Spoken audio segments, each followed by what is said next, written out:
Okay, welcome back everybody to another session of Addiction and Three Principles. Today we have Cathy Casey with us. Cathy Casey, she's doing a lot of amazing work to spread this message, and I'm really looking forward to this conversation today. And I'll go ahead and I'll hand it over to Harry so he can introduce her a little better. Okay.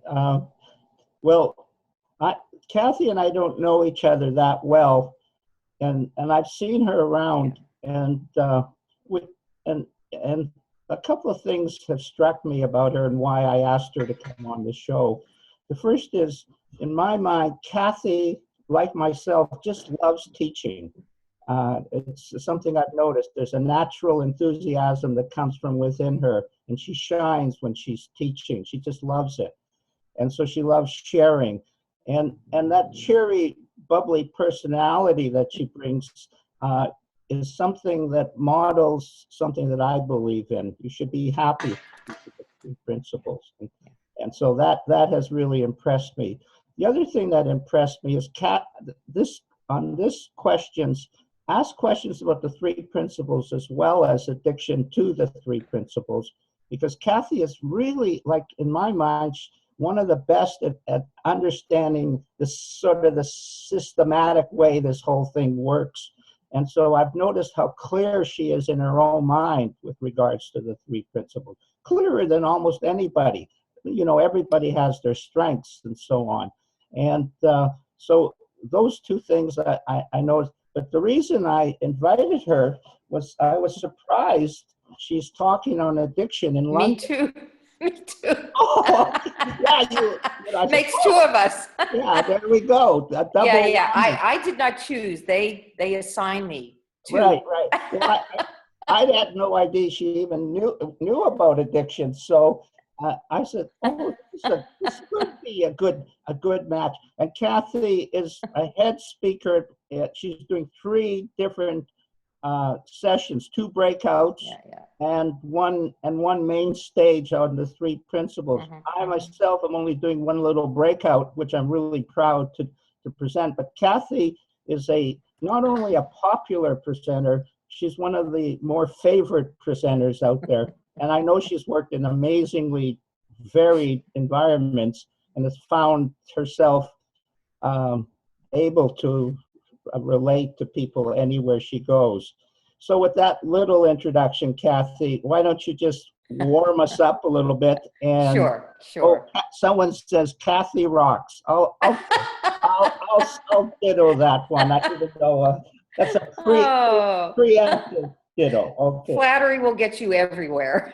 I know. I've noticed that. Yeah. Well, all right. It's interesting.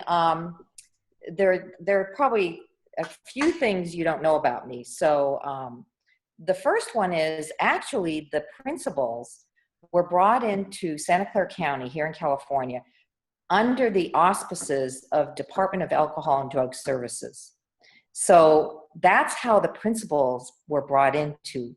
And I ended up, I was doing consulting work with that department, doing research on drug addiction, data collection, basically interviewing people who were just arrested and asked them what drugs they were using, and then getting actual urine samples to do both the physical testing to show evidence of drug use, as well as getting, a verbal, finishing a verbal questionnaire. And so I was doing that program, basically just data collection on drug trends in San Jose, California.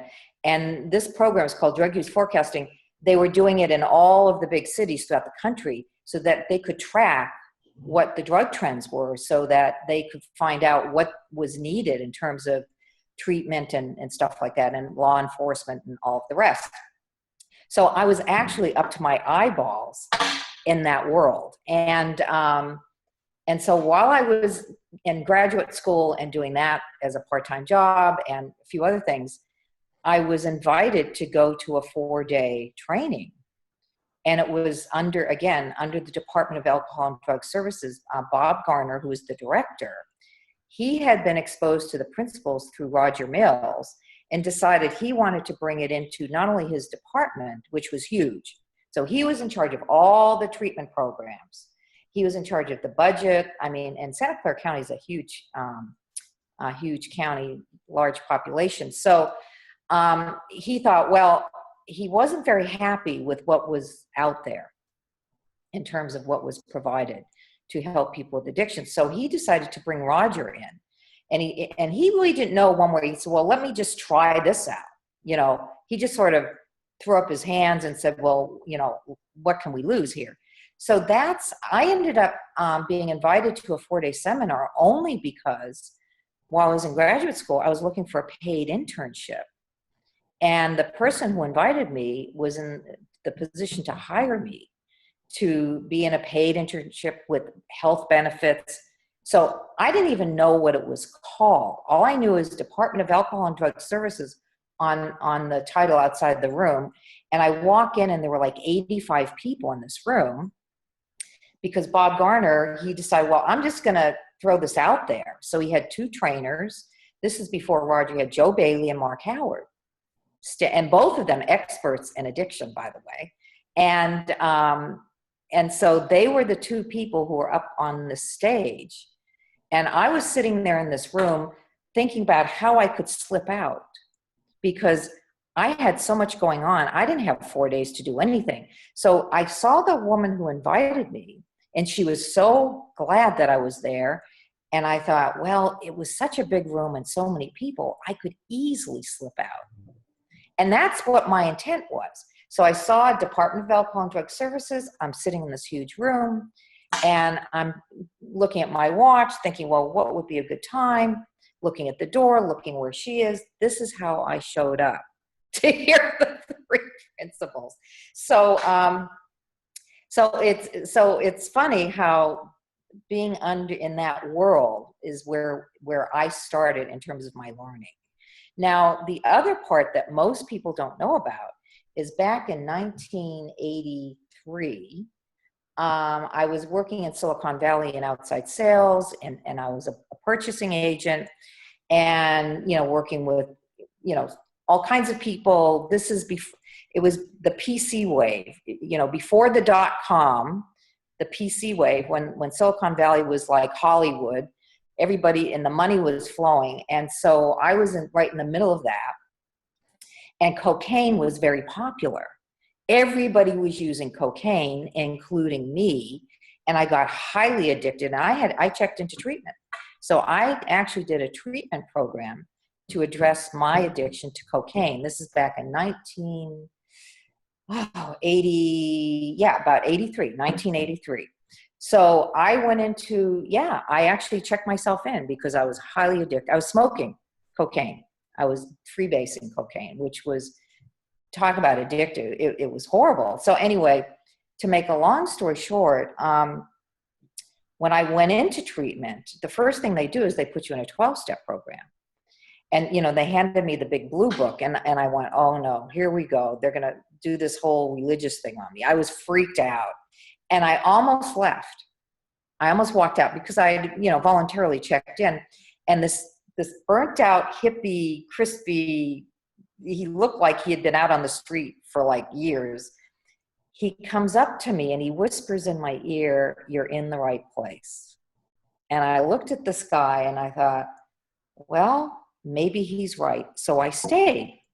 Now so I go to my first 12-step meeting and I'm sitting there and I'm listening, and I had a huge insight in my first 12-step meeting. Huge insight. Oh, wait a minute. It's not them, it's me. I was done. That was it. The big insight, got it, finished the program, which was to me like a paid vacation. But I again, huge insight out of the blue. Boom. It just, the penny dropped for me. Now, this is way before I knew the principles. So, all right, I'm done using. And my family was grateful. I was married. I had a 5-year-old son. So I went from being really unstable and unpredictable and all of that to stable. just, I went from one extreme to another, and I went back into my life and never looked back. Okay. But, the thing that was happening, so I wasn't using, but I was still very, very intense. I didn't feel settled on the inside of myself. I wasn't happy. I was extremely, my marriage was just a nightmare, reactive all the time. So yeah, great. I was a success in terms of getting over using drugs, but within myself, I just didn't feel connected. And 10 years later, I'm sitting in this huge room. Now I'm in graduate school, I'm working, so I'm successful on the outside, got the family thing going, but on the inside, I just didn't feel good. I just felt like there was something missing, but I finally realized, you know what, this is as good as it gets. I'm not going to look anymore. This is it. Anyway, and boom, I hear the principles. And the first thought I had, I started laughing actually, because it explained my whole life, including my addiction way back when. It was sort of like, oh, no wonder that happened. Oh, why didn't they tell me this? It just explained my whole life. And from that moment on, it was like, I've got to hear more about this. And so that's how I started in this. And like I said, shrouded in drug and alcohol treatment programs. So I take this into the jail, not to focus on addiction, but 95% of the reason why people are in jail is because of addiction, drugs and alcohol. I just started sharing the principles in a general context, and people started to put it together. Oh, you're telling me addiction is just thought? And I'm like, well, they started to really wake up to that. And then, of course, we started teaching this in treatment programs. And specifically, we did an outcome study where we had one cottage in a treatment program for women where they only got the principles. And then we had another program as a control group where they got the traditional approach to working with people who are going through rehab. And the good news is the principals held their own. They came out, not only the data showed up as a viable approach to you teach this to people with issues and addiction, and this is just as effective as anything else. Now, people got upset about that. Well, no, it should be better. See, it should be better. And, it caused some problems within the community. But here's the thing. We need to get this validated as a best practice. We really do. Because we can't get into programs because, it's still too, out of the mainstream. So to me, having it validated is a best practice. Now, if we had the money, where it's going to show up differently is on the longitudinal studies. Because if you talk to people 5 years later, you will get a different story, meaning this sustains people. Where, as opposed to, well, I have a disease and I have to, stay doing 12-step for the rest of my life, versus when you understand this, you're set for life. I mean, that's it. Once you know where your life comes from, where your experience comes from in general, not just focused on your addiction, but just in general. So that's where I wish we had the budget to go chase those people down, and you will see a whole different outcome. And we know that. We really, really know that. So the bottom line is, this is how I came into the principles. It's shrouded in the addictions world.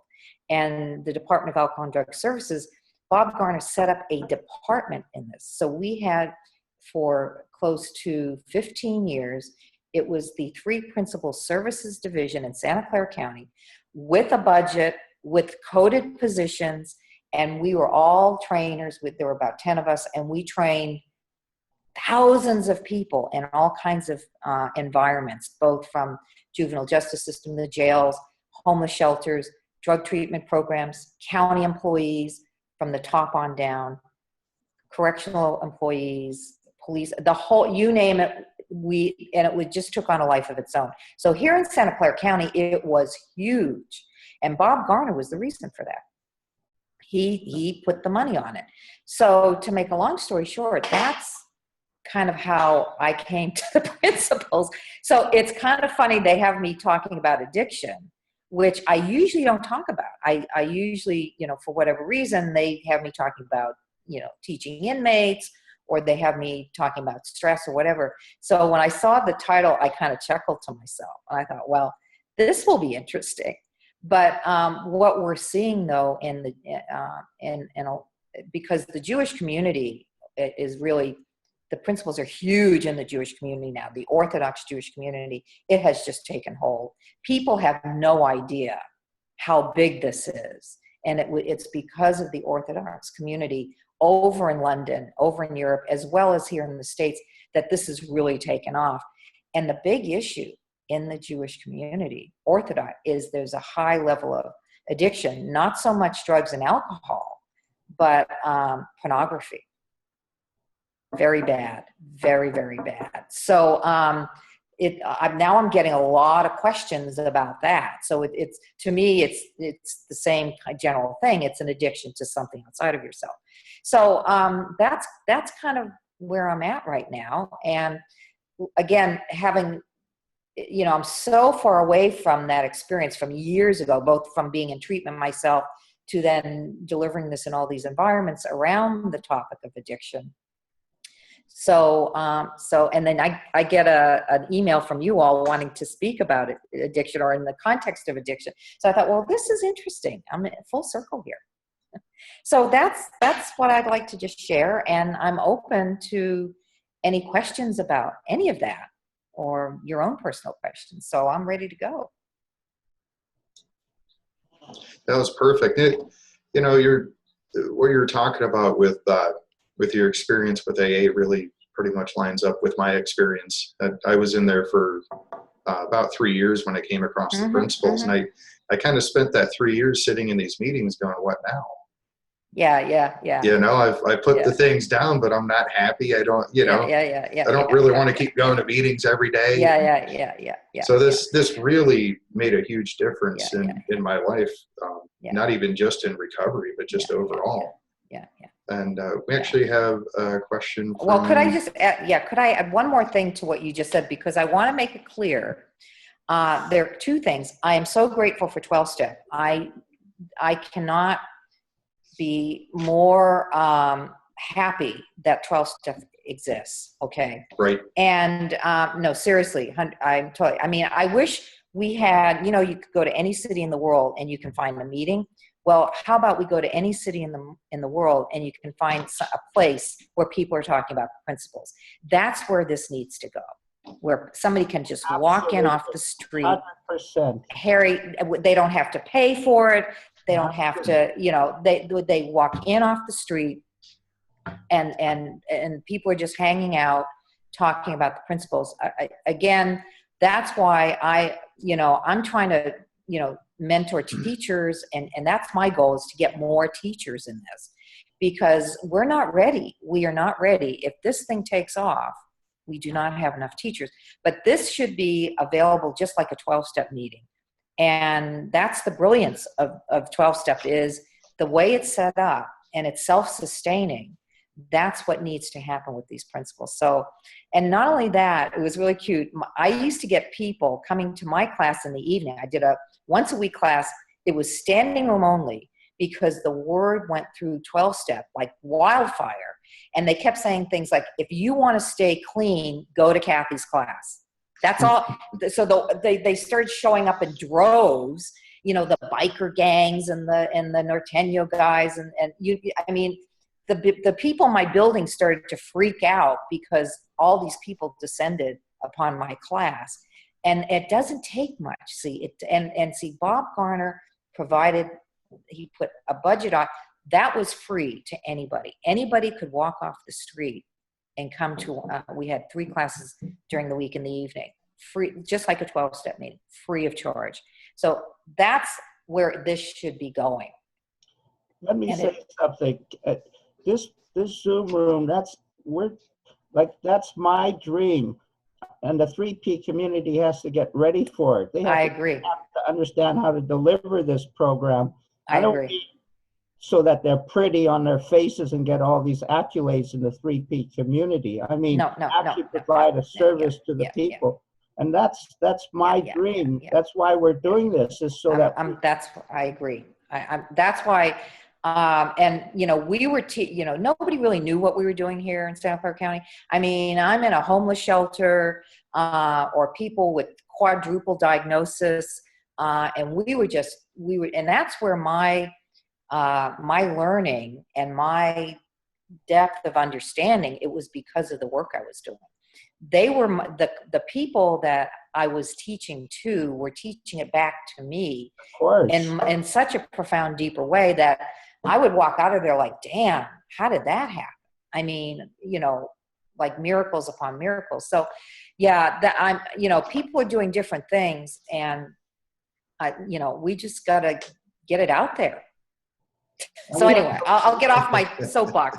And we have to learn how to do it, Cathy. And that's what I'm all about, is I'm trying to grow teachers and doing it as reasonably as I can so that people can learn how to teach us. And I'll tell you, Roger Mills, bless his heart, he was a pain in the ass in some areas, but he was a brilliant, you know,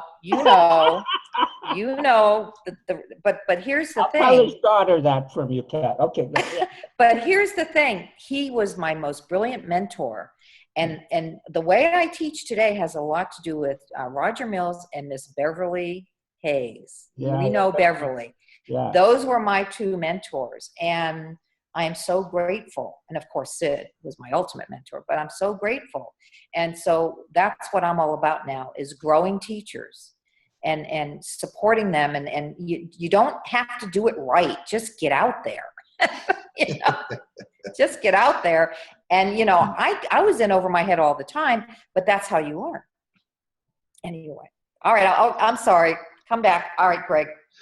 No, this is great. No, you had a question. We have three people with hands up, so we'll start with Deanna. Excellent. Deanna was first, so go ahead, Deanna. You're unmuted. Thank you. I don't see him on here, but there's a guy that's been on a few of our calls that lives in Nevada, and he was in a rehab facility that was state-run that used the 3Ps, and that's how he got familiar with it. And then I think, Cathy, you said yourself that you were in some kind of seminar way back when with the drug program with the state. Apparently, there's some places where the principles are recognized as a successful treatment. Can we look at what they've done or how that got in place and see if we can't make that happen in more places in the country? Well, sure. I mean, we do have stuff written. I mean, people want to know, well, there's an actual published study, and I'll get that to you guys, of that drug treatment program outcome. So that's out there. That's been released, and that's available. It was published as a legitimate, whatever you call those kind of studies. So, but yeah, see what's happening right now. And Linda Ramus, I don't know if you know who she is. She's all about outcome now. She said, we need to start showing in any way we can. And because people, that's what they want to see. When you write a proposal to an organization, well, what's your recidivism rates? Or what is your, people in terms of staying clean and sober? You know, people want data. And so right now there is a push to get that. And I'm hoping the 3PG, they're reorganizing right now here in the United States. And I'm hoping that whoever, I think they're going to start really bringing in everybody who's doing anything and getting it like out there, meaning getting it recognized. And because a lot of stuff's invisible. People are doing stuff and we don't know about it. So, right now there's a push for it. And so you all could be another or a portal to maybe funnel some of that information out. But I think over time we're going to hit that tipping point where enough people are doing what you guys are doing that it's pretty soon people are going to start, well, who are these people and what is this? Okay. And we'll go from there. So yeah, people And are doing stuff. I'm actually getting very close to starting 1 or 2 local meetings near me. Yeah, yeah. Just to get this out there. Yeah. That's, see, to me, too much of this is somebody, you know, Harry, you know Pritam, right? Remember Pritam? Yeah, I do, actually, Yeah, he's the one who came, he's the one who talked about every city should have a place just like for yoga studios or 12. He's the one who talked about that. And he said, you know, it's too bad that people either have to be in jail, have a drug addiction, or have a problem with their marriage to learn the principles. And at the time, he was right. Or now if you're in business or you're learning to be a coach and you pay a ton of money, that's how you get to hear the principles. See, it's asked backwards. This should be out on the streets. So, Greg, yeah, just Cathy, for teach a few people classes who want to experience the spiritual side of the principles. I didn't come into the listening to truth from Sid because I had problems. I had exactly. I didn't realize I had problems. I was stupid to even think that I had a problem, and I didn't. Yeah. I didn't think I had one. But it was the spiritual connection of the truth, and that's the essence of what we want to share. If we want big changes and big results, that's where we're going to find it. That's it. That we fit into the mold of the world, but Sid doesn't fit into the mold. No, he doesn't. And you know, here in Santa Clara County, we did, and I miss it. We did have a program where it was just people coming to hear the principles. That was it.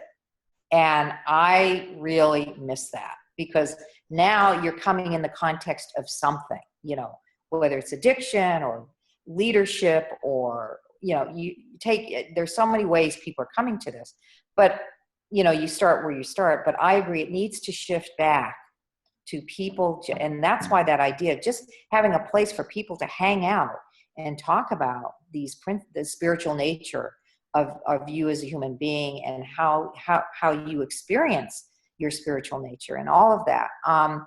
And so again, you know, I don't, you know, it hasn't been that long, you know, since Sid's been around. And in the big scheme of things, we're but a minute. And so hopefully it just over time the momentum just gets a little bit more. So I'm staying hopeful. And that's why when people ask me to do these kinds of, speak on a webinar or whatever, that I'm open to doing that because we're not doing enough, including my colleagues. I have a question. Totally agree. I'm going to ask you a question, Cathy. One of the you better not show this to a lot of people. I'm going to get in trouble again. I always get in trouble. Oh no, just 4, 5, 6, 7, 8, 900 will see it. Not too many. So don't have to worry about that. My colleagues won't see it. Nobody will talk either. So you don't have to worry about that either. We're all we're muted for a reason. Yeah, what's said in Vegas stays in Vegas. Anyway, go ahead, Harry. Yeah, one of the dealing in the recovery programs that I deal with and so on. One of the questions that I always love, and it seems like there's no real answer, but I just want to ask you this: free will is in my mind really misunderstood out there in the world. How it relates to the 3 principles and the spiritual nature of the principles, I think is a question I want to ask you. Okay, that's a good one. Nice, simple, easy question. Well, you know, here's my answer, and this is what I heard, and this is how I see it. There's what we call God's will, and then there's our will. And so, you know, when we think it's our will, it's kind of like the joke is on us because it's always God's will. And when I heard that, I'm like, that makes sense.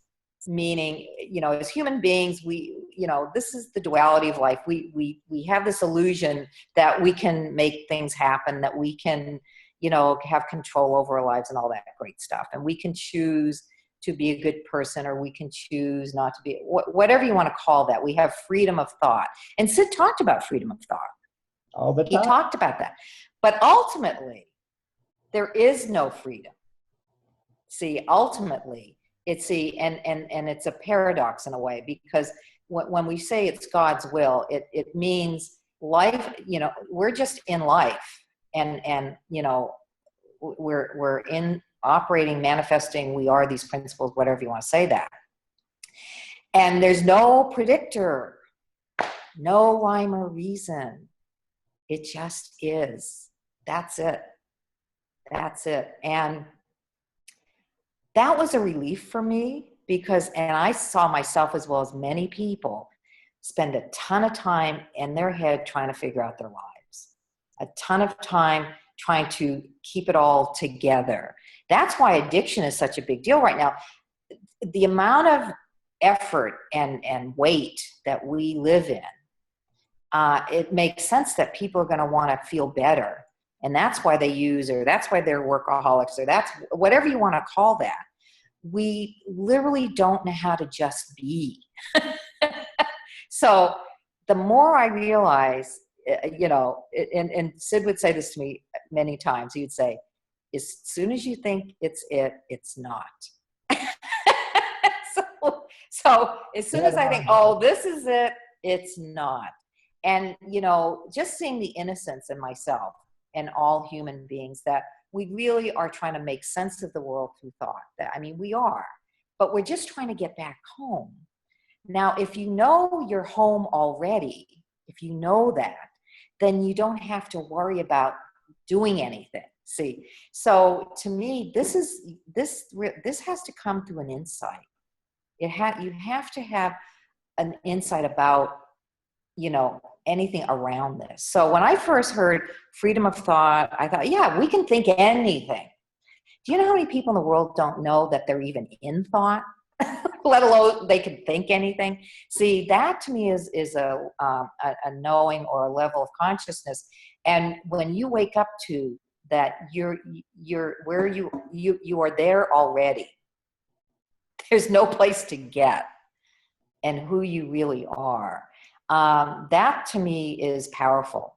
And so I'm so grateful to know that. It takes me off the hook.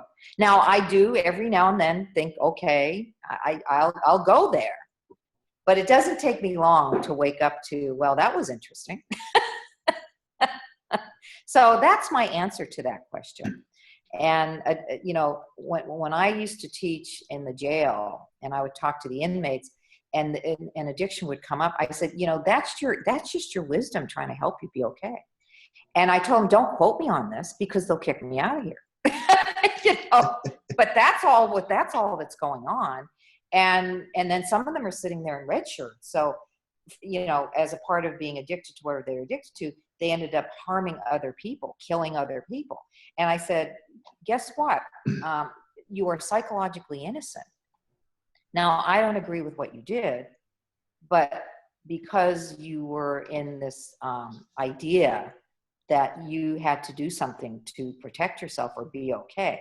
See, again, that's a level of consciousness. And so and seriously, I used to tell them, don't tell them out there, because they'll kick me out and we won't get to do this anymore. But that's people are just trying to come home. But what they don't realize, and I love when Sid said, we're all sitting in enlightenment, all of us. And I had a dear friend, she went up to Sid one time at one of his talks, and her name's Pam. And when she did this, we kept saying, we don't know her. She goes up to Sid and she says, why you and not me? And, can you believe this? That's what we said. We don't know her. But she was like, why you and not me? And he said, I have no idea. I don't know why me. And he used to say this to me, Cathy, I don't know why this happened to me. Words were coming out of my mouth. I didn't even understand them. I didn't know what was happening. But you know what? I'm so glad he had the courage to stay with it, not to run away from it. Because do you know how terrifying that could be? When it's like something is taking you over. And so I'm so grateful that he didn't run away from it, because I think people do have these profound experiences and it scares the living daylights out of them. So, and I've seen that. I've been witness to, not probably having the experience Sid had, but people having very deep experiences and they freak out, totally freak out. But again, so that's my answer to that. All right. Which means there's no answer. Thanks, Well, Harry. We've had a few more hands up. Yeah. Tony, did you still have a question? You were next. I'm just laughing. I did have a question. Great.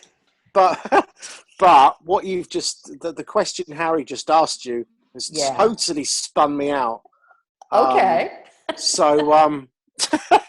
Really, I'm fairly new to this, Cathy, this understanding.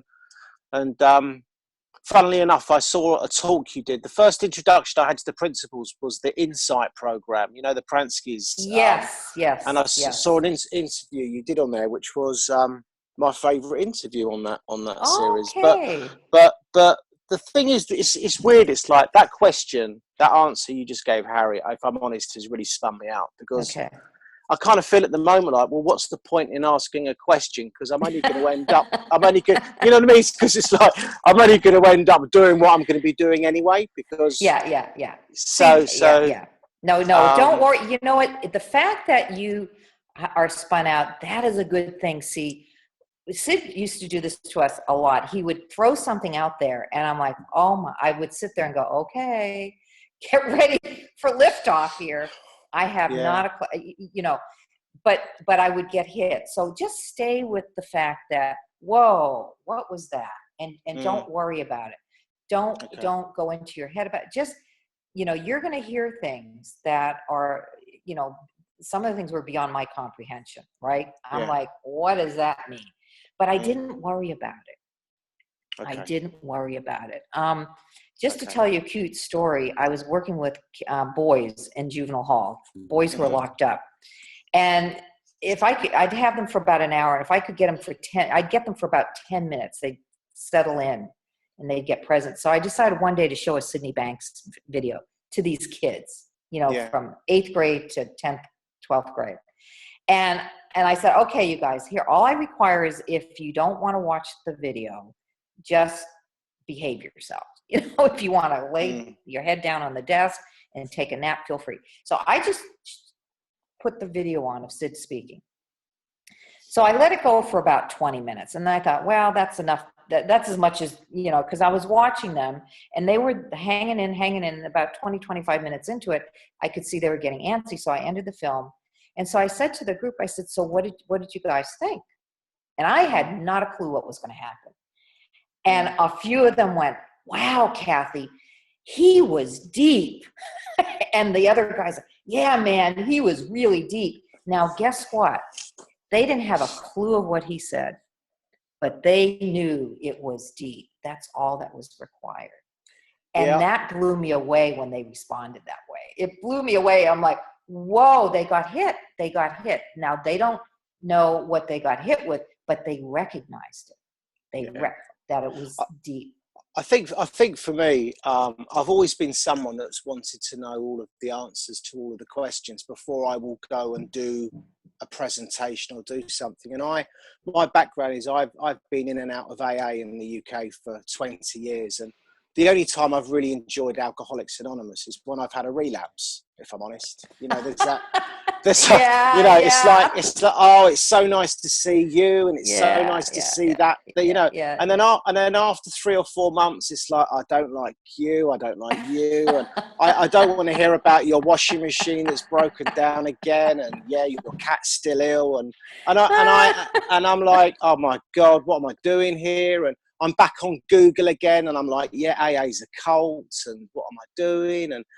And typically, though, for me, is I will end up going out and drinking again. And one of the things I wanted to ask you was, and then go back into AA again, and I love being back here again. Anyway, one of the things I wanted to ask you was, like,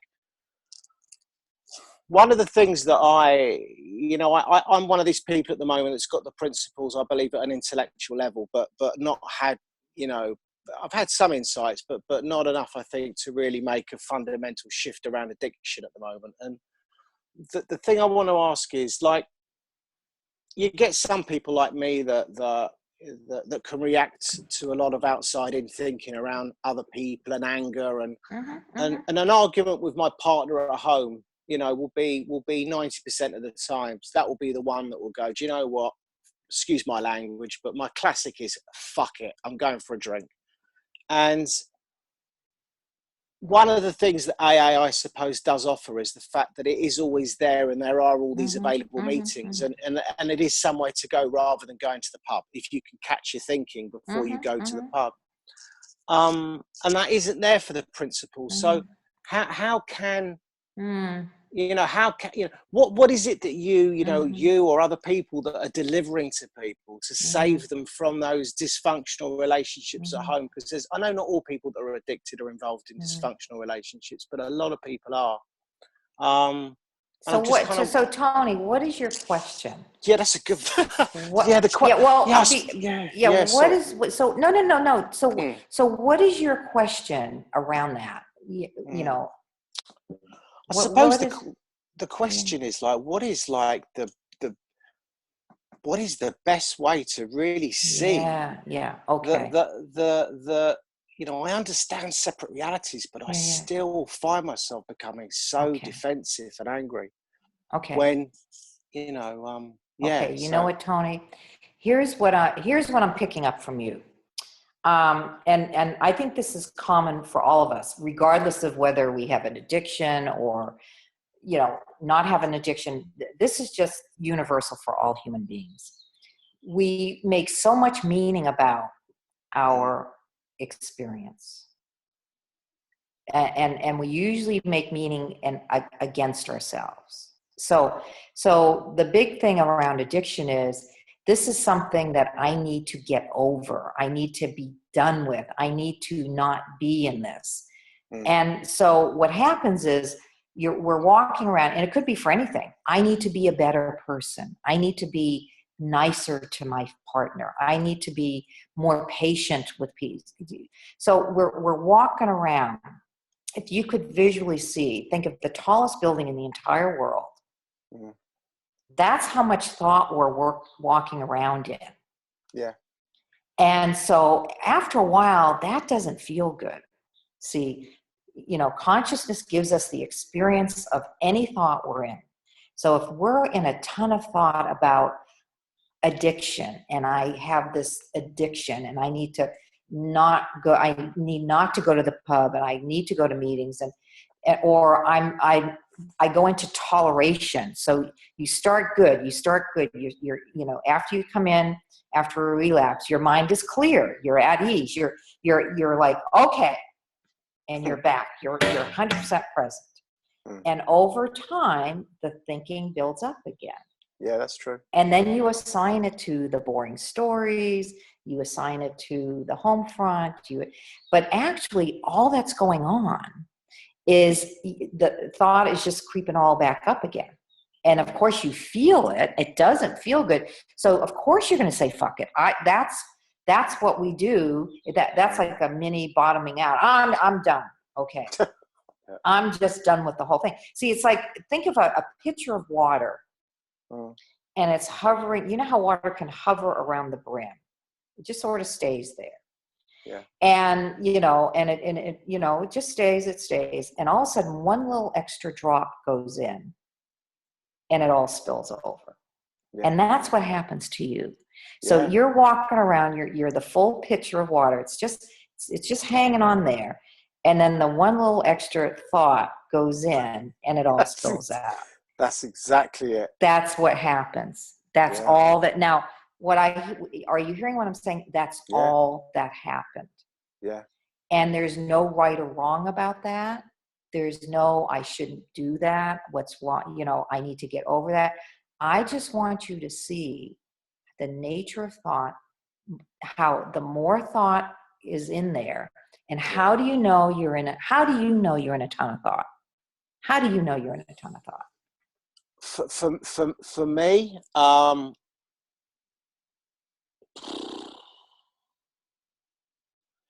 for me, it's going to be around starting to probably just feel quite restless, quite angry, Okay. quite uptight. That's okay. So that's your flavor.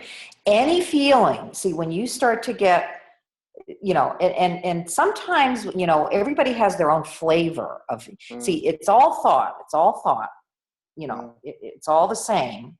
When I get hyper and intense, thought behind that is the same as the thought that goes on behind you. But my flavor is one way it comes through. Your flavor is, see, that's consciousness. It gives us our own physical experience of our thinking. So your flavor, so all that feeling is just an indicator, got the big thing going on. And see, what's new for me is I used to keep looking at the thing that I thought was the source. Yeah. Now I realize, that's just a ton of thought coming through. See, now, but it's not, it's kind of, you wake up to it. You sort of wait a minute.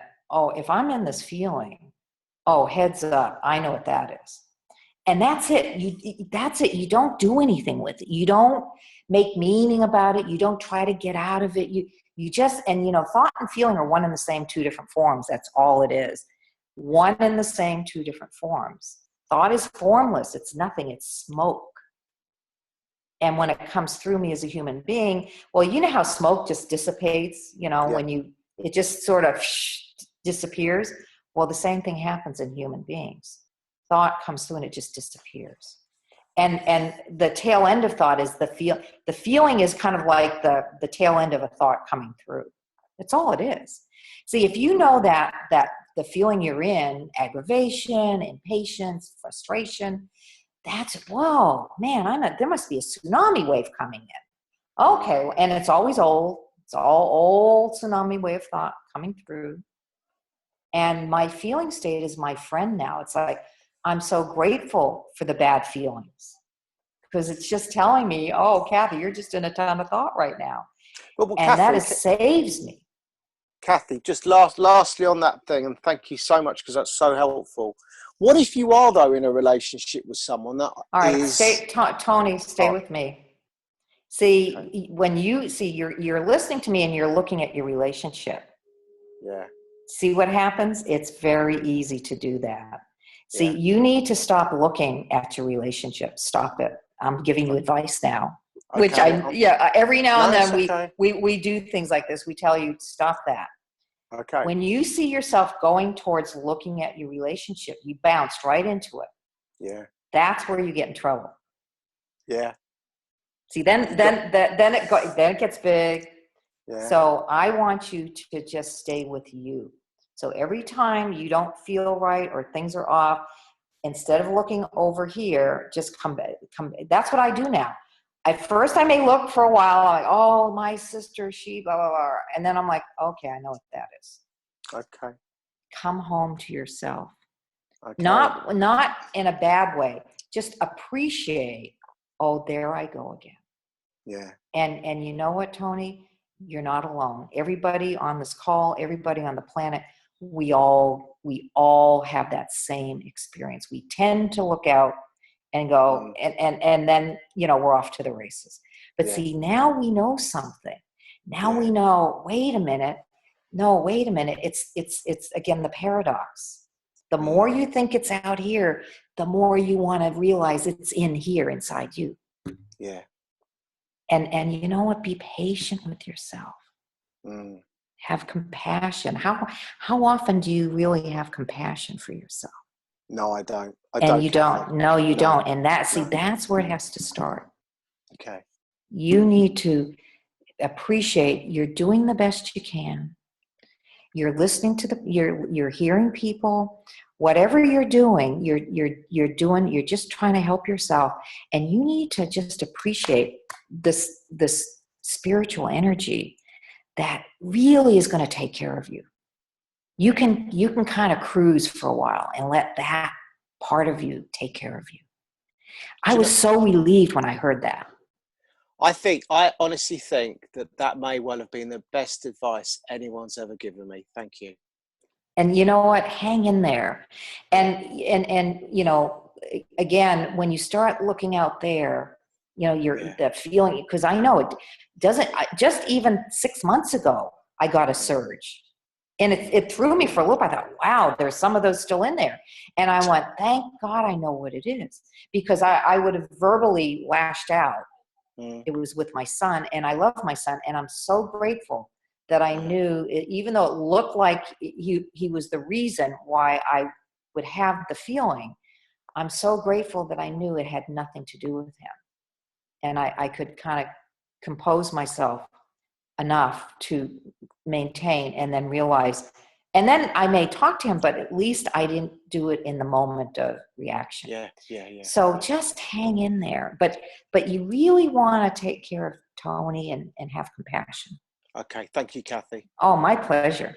Am I going to get to see you at the conference? Are you coming to? Do you know what?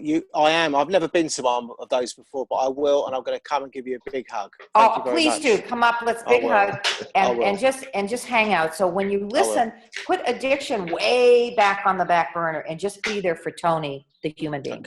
Okay. Thank you. Thanks, Cathy. All right. Take care. That was beautiful. We have 3 more people with their hands up. Great. Trevor, you're next. Go ahead, Trevor.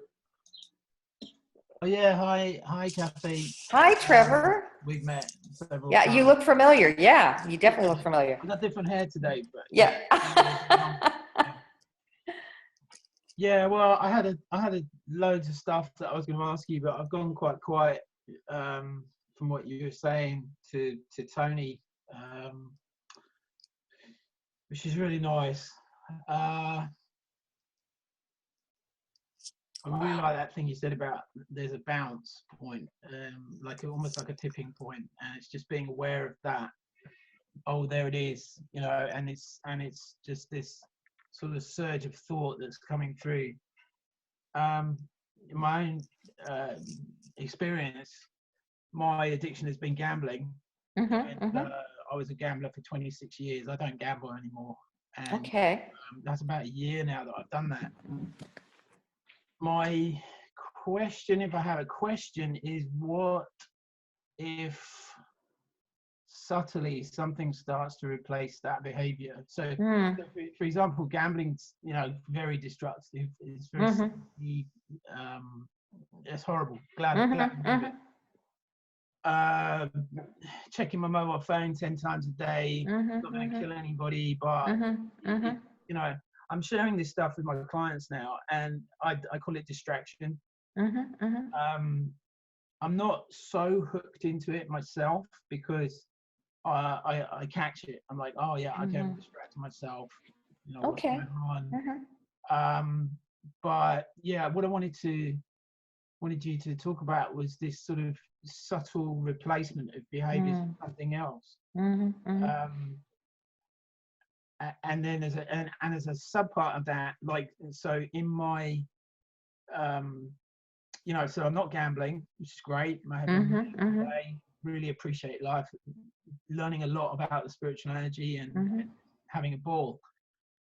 And and it's just like a little bit of frustration as to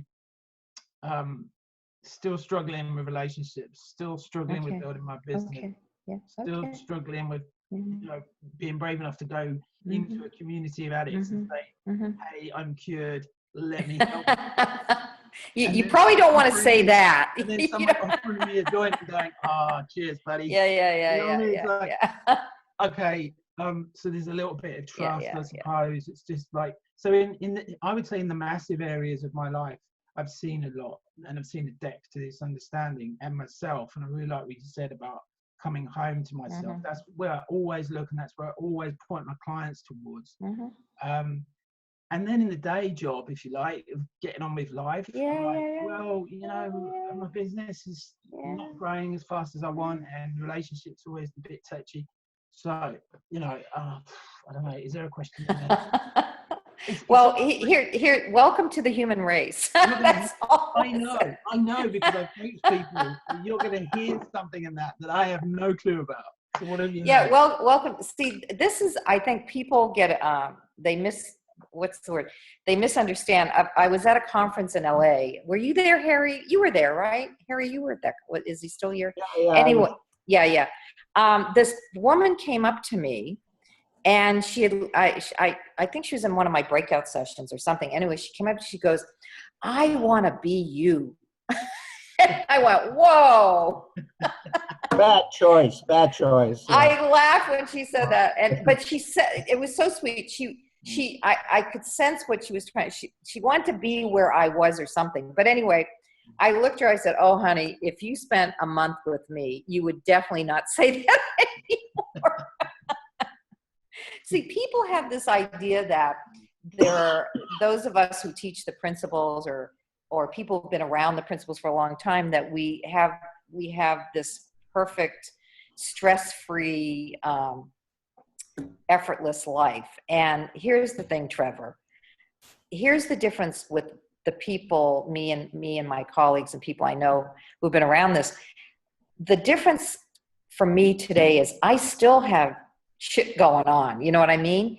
But what saves me is I don't make meaning about that. I don't hold it against myself. I don't, when I'm trying to get something to happen in this, we're trying to get this into this huge public hospital. We did a program with nurses and nurse managers, and it was successful. We had the outcome, the report, and now it's like we can't get them interested again. And I would get so frustrated.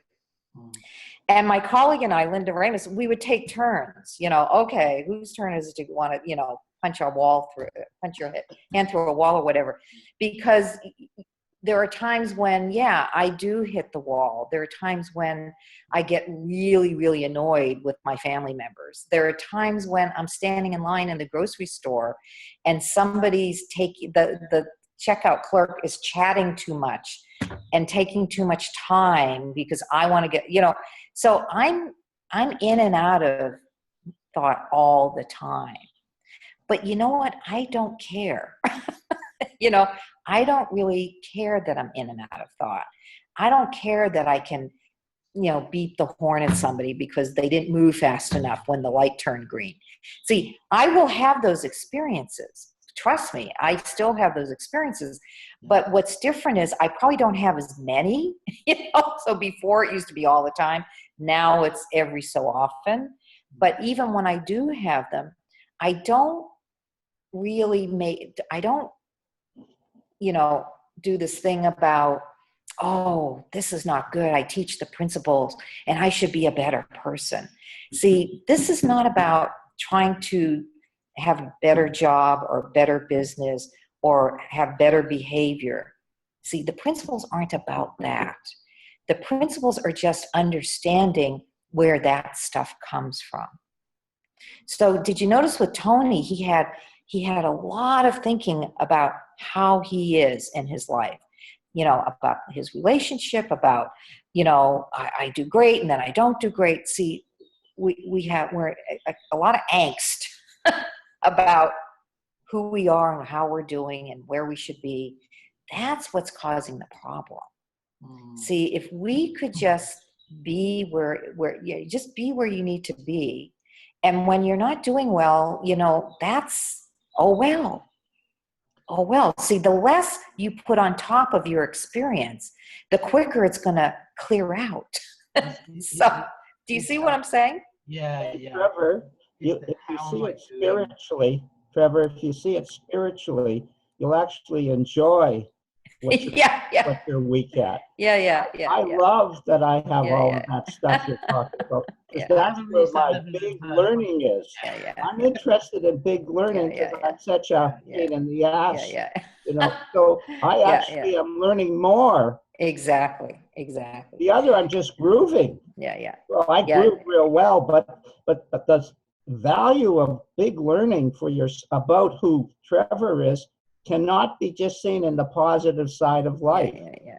I happen to be an ordinary human being too, and I actually have found it's been hard to accept my ordinariness. Boy, is that a great place to be. If life is just ordinary. See, and you know what, Trevor, what Terry is saying is very, very profound. Meaning, you hear it talk self-acceptance, you hear those words. I didn't know what that meant. I didn't know what self-acceptance meant until I understood the nature of how these principles, these spiritual, powers function, whatever you want to call them, that we operate from. And you know what? I agree with you, Harry. It's where the rubber hits the road. Absolutely. And see, the closer you are, that this is why I have way more thinking about my family in general, good, bad, or indifferent. I just have more on them. So it doesn't take much, for me to react, because there's just a ton in there. Because the closer you are to people, the less neutral you are. See, I just see it's inevitable that I'm going to react or have some issue. See, now I just appreciate it, and it's an opportunity, as Harry would say. Like one time my son said something which he didn't realize was very hurtful. It was like somebody stuck a knife in my chest. That's how it felt. And we're getting ready to have this fabulous Christmas Eve meal, and he said something, and it was like my heart broke when he said it, and all of a sudden I thought, the feeling just came through, and I kept thinking, oh my God, I can't believe I'm in this bad feeling. It was so bad. And boy, I thought, man, it's amazing how you don't think something's in there. And then it just shows up. And I took a deep breath and I went, okay, all right, now here's the deal, Cathy. If you want to have a great evening, you've got to just hang with this. You've just got to let it be okay that this has happened. And it did. It's as soon as I kind of realized, okay, something was in there that just came through you in terms of thought. I just let it be okay. And it really did dissipate. It slowly started to dissipate in the evening. And I almost went back at my son. I did a little, I said, how could you say, and he reacted to me like, well, what do you mean? What did I say? And then I realized, don't eat. Then I saw it. And I just said, okay, Cathy, you're just in it. But I think what saved me was that I'm at the mercy of my thinking at times. And that's just being a human being. And there's nothing to do about that.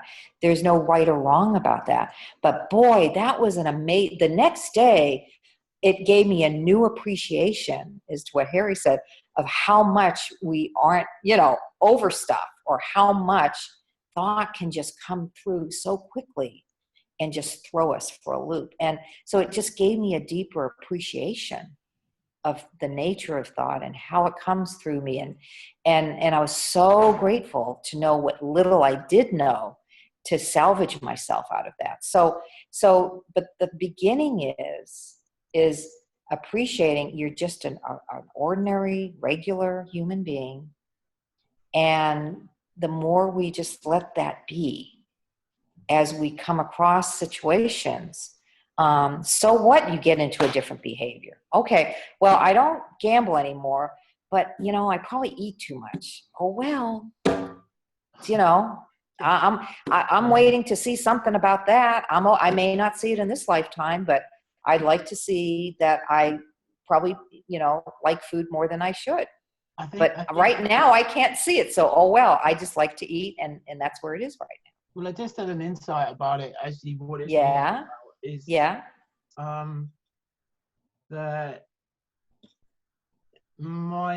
because I've given up the big one, my little sentinel is on guard for anything that happens more than 2 or 3 hypervigilance. Yeah. Yes. So but actually that's a little bit extreme. Well, but see, but it's kind of normal we would do that. Yeah. It's kind of normal. When I came out of treatment,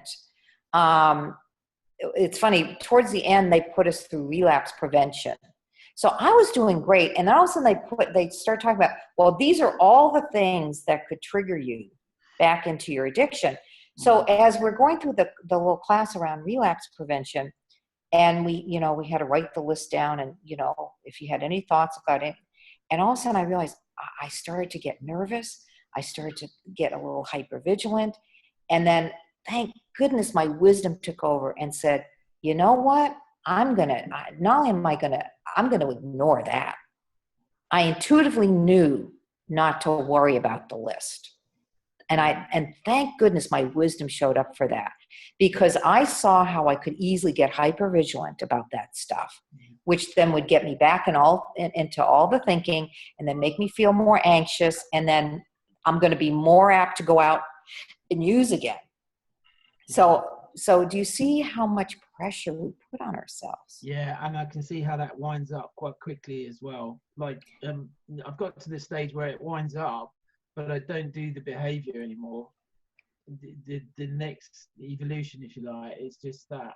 Yeah. Well, just appreciate you wind up. And you know what? Like I said, I was so grateful. Intuitively, I knew not to go there. Yeah. I'm telling you, I didn't know anything about principles, but I relied on my intuition probably more than most people.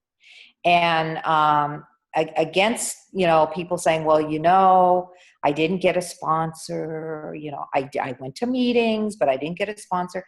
And I intuitively knew if I needed help, I would reach out. But in the meantime, I was okay. So just recognize when you're doing that to yourself. Yeah. Okay. See, it's all grist for the mill. It's almost like, we're human, and I don't care what I do or what people do. See, meaning I point myself in the direction I would really like to know more about something, but in the meantime, I'm okay where I am now. Yeah. Okay. Do you see the difference in that? Yeah, I do. Yeah. See, I would like to know more about maybe not being so reactive in certain situations, but in the meantime, this is kind of all I can see right now. I'm open to seeing more, but right now it's okay that I can't see it. Oh, yeah. Okay. See that? And the essence, Trevor, of the 3 principles psychologically is we can change our mind if we see it. That's all Sid is talking about. Yeah, and you know what? The less meaning and pressure you put on yourself, again, you don't know till you know. You can't. Sid used to say, you can't go higher than where you are, so don't even try. And he said, you may slip every now and then lower, but you can't unknow what you know. This is your spiritual heritage. This is who you are. So you can't unknow it.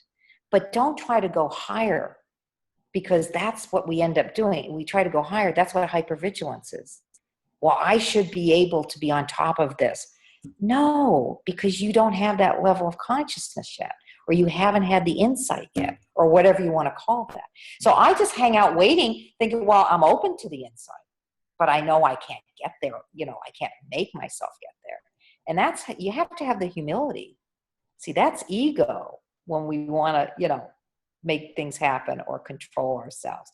See, that's just our ego, as opposed to having the humility, and this is part of 12-step, to know that you don't know and not make meaning about that. And I'm so great. It takes me off the hook, Cathy, and again, I do rely on this, my spiritual essence. That's what's going to tell me what's up, or that's what's going to help me deal with anything in life. So I just need to hopefully be open to it. But if I'm not, oh well, maybe the next time. That's great. So hang in there, Trevor. Maybe one more question, Greg. Yeah, one more for the road, as they say. Okay, Stephen's been waiting for a little while. Okay, sure, Stephen. Go ahead and go ahead. Hi, Cathy. Hey, hi, Stephen. How you doing? Great. Awesome. Yeah, I felt a real power under the words. Just like what's really hit me is when you were talking about going out there and getting this out there, places where people can walk in and hear the principles, like that really appeals to me. I got a surge of something. Great. And you said that. And it's not the first time. When I've listened to Sid before, it was, I don't know, it doesn't matter which one it was that I listened to. And I really heard, I heard, you're going to teach these principles. Yeah. I heard that, and I really, I love that. I love that. And here's the thing, like I've been doing this, looking into the principles for a year. I've had some insights. I've gone from a guy who fake smiles to a guy who smiles from inside, and that's beautiful. And it's, you know, like what's come up for me is like, man, why aren't I doing this? Why aren't I getting out there? And well, what do you doing think this? it is? What do you think it is? Well, it's fear, to be honest. You know, Okay. It's the whole public speaking thing. So that's my flavor. It's like, I daydream for ages before the principles. I daydreamed of talking in front of people and delivering a message, but I never knew what the message was. And now I know. So it's like, shit, you've got to go and do it now. Can I tell you what Roger did for me around that? Because when we were all learning, there was a whole group of us, and you know, he would do the trainings, and we would kind of facilitate small groups, not really teach, just listen to what they're saying, and then let Roger know, well, they're stuck here, they're not sure about this, whatever. So he was getting ready to do the next piece. It was a large group, you know, 80 people, whatever. And he looks to me, he says, he hands me the microphone. He says, why don't you get up there and do the next piece? And I had this moment of terror go through me. It was like, and he saw me. He saw me and he said, all right, here's the deal, Cathy. You're not here for you. You're here for them. You're here to be of service to them. This is not about you. So, you know, you want to keep that in mind, that, you know, you worrying about how you look, how you talk, whatever. He said, that's just your ego. But we're not here for that. We're here to be of service to these folks. And so that's what this is all about. We're just pointing them to this blueprint of what's behind them as human beings. So that's all we're here for. And that's what he said to me, right? Wow, I got in front of that room, and all of a sudden I saw the group of people, and it was like, I was like fascinated, like, wow, look at these great people, and I wonder how they're doing with this, and oh, I like her purse. That's a cute purse. I wonder. It wasn't like I was doing a technique. It was like all of a sudden I was so into them. See, as soon as your mind is into the people in front of you, you're either with them or you're with you. You can't do both at the same time. So that, from that point on, that's all I care about. Oh, I'm here for these folks. How are they doing today? How are they doing with this?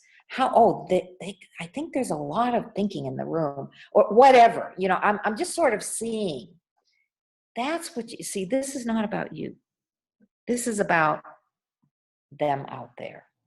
And you do have a message. You do have something. And you're not helping them be better people or have less issues. You just want them to realize their spiritual birthright, their spiritual, what's behind them as human beings. That's all you're doing. You're just saying, you know how to get, it's like me, somebody asked me, Cathy, how do I get to San Francisco? Oh, here's the map. Now you want to take this highway, and that highway connects to that highway. So you wouldn't think twice about doing that. Well, that's all you're doing. It's very simple.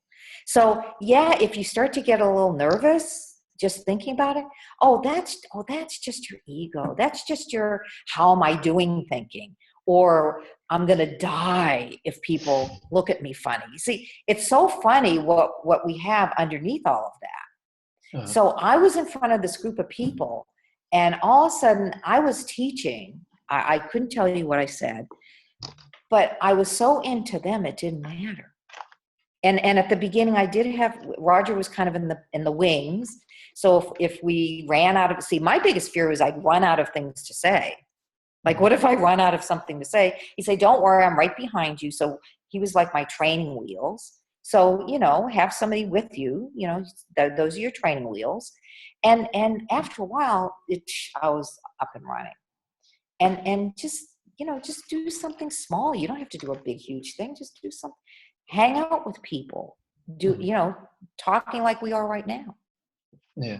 Sharing your experience. See, again, you can always share what your experience is. And just you saying, wow, I used to be a person who used to have this kind of fake smile. But on the inside, it wasn't there. And this past year, it has totally changed. And now my smile comes from the inside. And if you share that, people go, well, what happened?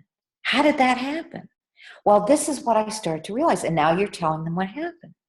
Do you see how easy it is? Yeah, yeah. You see, yeah, you're just sharing yourself and being of service to others. Uh-huh. And that's all you're doing. And over time, so you can put me anywhere now. And I'm like, okay, now who are these people? Okay, what's the deal here? What's the flavor?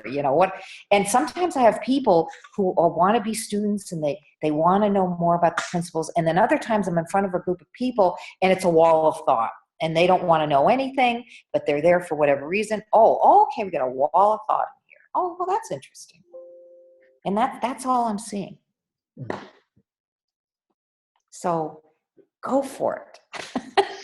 Remember, Harry and I, and Greg, we're talking about, we've got to get this going. We need more teachers. So you got to get up and running now.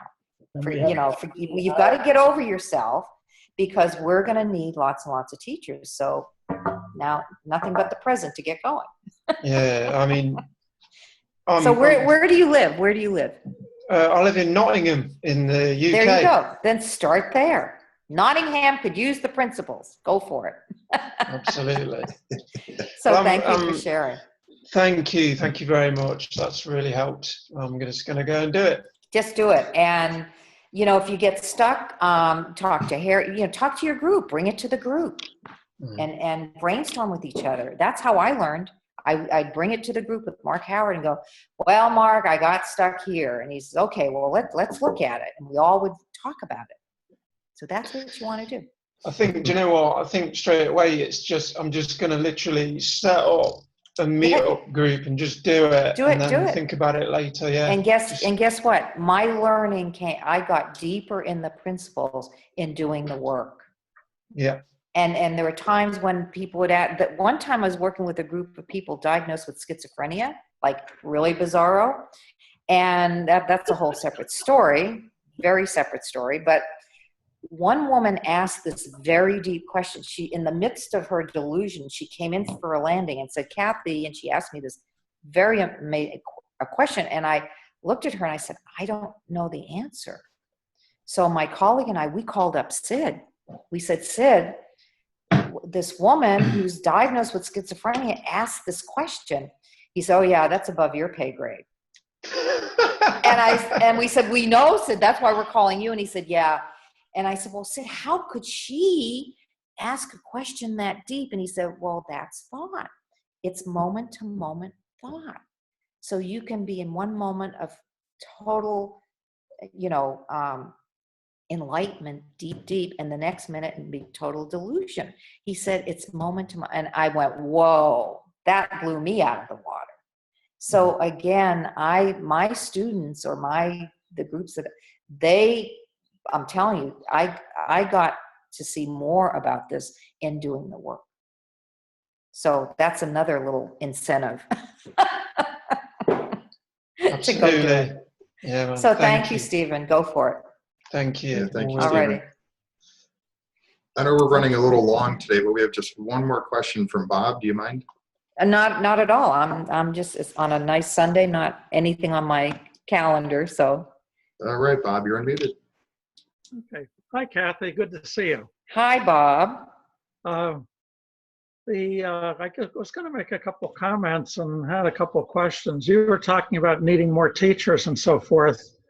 And Marty and I have been teaching this for, a little over 2.25 years, something like that. And we have 44 meetings a month where we have people come and learn about the principles. And I guess one of my main goals is to have other people get it to the point where they are just dying to go out and share it with other people. Fabulous. The ripple effect. And That's it. We've had well over 100 meetings at this point, and probably had maybe 60 to 70 people come through, and some of them have gotten some real insights, and yet out of all those people, there may be 5 that actually got it enough to go out and, well, I'm so excited, I needed to share this with other people. And a lot of people come, and it's like, I don't know whether they really got it or not, but they just love the feeling of being in meetings. And so that works for them. Great. And while you were talking, I was thinking, well, when did I really get it to the point where I wanted to, couldn't wait to go out and share it with people? And it turns out that I had learned this in November 2013 when I read Michael Neal's Inside Out Revolution, and I could see tremendous benefits, but I didn't really know about, I shared it with people I was close to and so forth, but it wasn't until I went to that global conference in 2014, and when I was out there,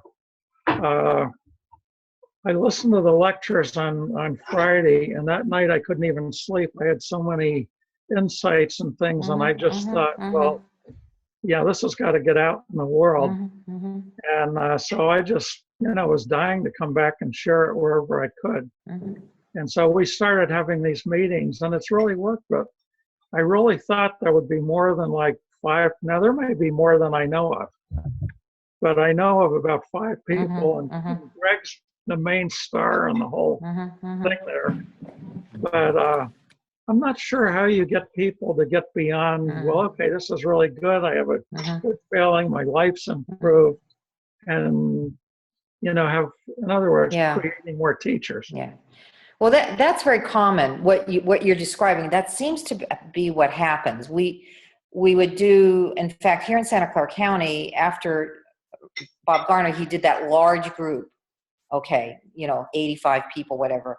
And so it's interesting, he had his executive secretary call as many people as possible from that large group to ask people if they'd be interested in continuing being a facilitator. Because Roger Mills was coming into town, and Roger asked, can you line up some people? And what shook out of that 85 was about 7 or 8 people. I was one of those 7 or 8 people. So that seems to be what happens. You throw the net out, and a few fish stay in the net. You catch a few fish, and then you take that group and you just mentor the hell out of them, and do training of trainers, whatever you want to call that. And then they go out and then they throw the net. It's like that seems to be how it ends up happening. And I'll be honest with you, not everybody's meant to teach. I think there are a lot of people who they want to teach, they feel compelled to teach, but they really aren't meant to teach because it's coming from a different place, as opposed to just being in their life, being in their company, being in their families, and having more impact that way than just teaching. So I've come full circle around this, meaning, people will show up to teach. And my job is to support that and move them as quickly as possible to really teach from that spiritual truth. Really teach from not from the content and the form, but really this. Of course, we start where we start, and then once people catch on to that, hey, they're out there doing it. So that seems to be how it ends up happening. And I think the more larger groups we expose this to, the more teachers we will get. And so that seems to be how it works. So it seems like it's working the way it usually does. So I wouldn't worry about it. Oh, I'm not worried. Yeah. It's interesting how that, the same exact, I see it everywhere. Same phenomenon. Yeah. What do you think of people sharing via the one paradigm?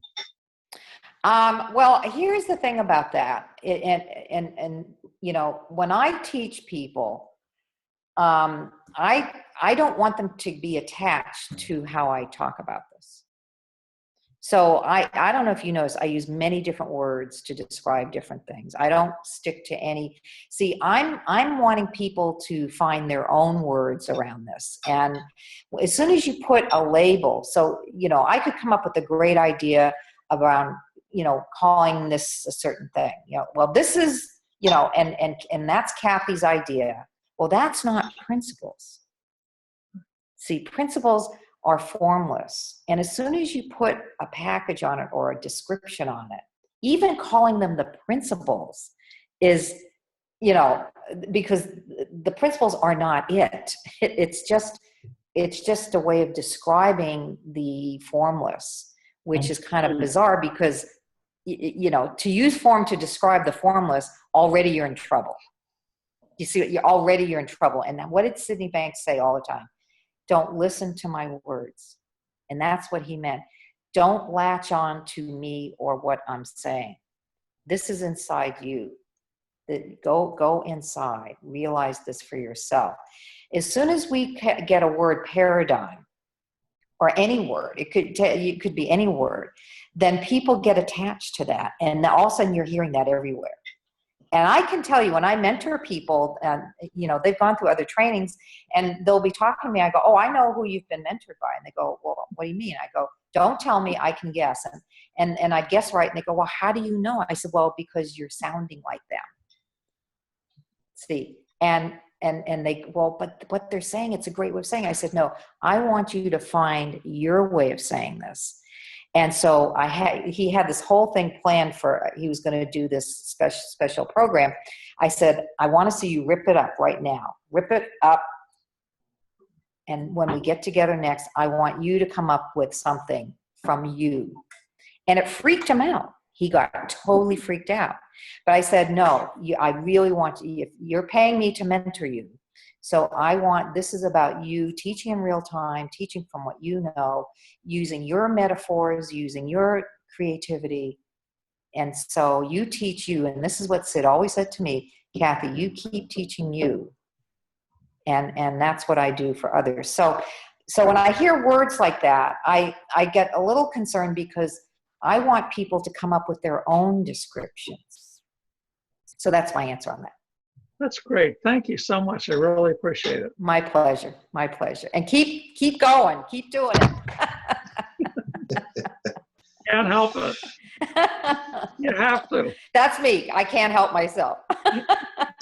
They'll have to wheel me in a wheelchair at some point, you know, and I'm trying to get back into the jail again.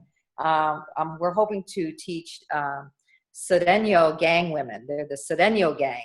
And women are in gangs now. And we did one group already, and let me tell you what a trip that is. Showing me where they got shot and their scars from being shot, and you know, all kinds of bizarro things, losing permanent custody of their kids. And I mean, I came out of there like, I thought I'd seen it all, but this is a whole other level. But again, just bringing these principles in to these ladies, it doesn't take much. And they're like, why didn't they tell me this? You know, that's all I hear half the time. So keep doing what you're doing. Thank you. Okay, Greg? Yeah, this was an absolutely amazing session today. Great conversation. Fabulous. How can people get a hold of you if they'd like to? The best way, I'm one of these people. I do not do Facebook. I do not do, what are all the other things? I don't have a web page. The best way to get me is my email, which are the letters UARE100@AOL.com. And that's how I interact with the world. All right. Well, thank you so much for joining us today. This was... Oh, my pleasure. It was fun. And although Yes. she talks a lot, she sure doesn't write very much. You know, Oh, it's coming. It's coming. I know. The thing that I've got the chapters outlined, but I'm going to do a book on the inmate stories. Okay, great. Yeah. It's coming. It's coming. Great. I've got to stay home to do it. Well, thanks everybody for joining us today. I'm going to go ahead and unmute everybody if you want to say goodbye. And we're actually... About the next 2 weeks, Greg. Yeah, I was getting there. I was going to mention about patience too.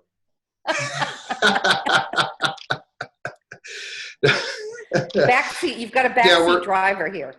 Harry's going to be overseas for the next couple of weeks, and quite honestly, the weather's getting kind of nice, so I was kind of looking forward to a couple of Sunday afternoons off. So we're going to take the next 2 weeks off, and I'll put out a notice for the next session. Great. So thanks everybody for showing up.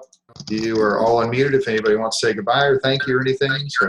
Thanks for having me. Thank you. Thank you, Cathy. Bye. Bye.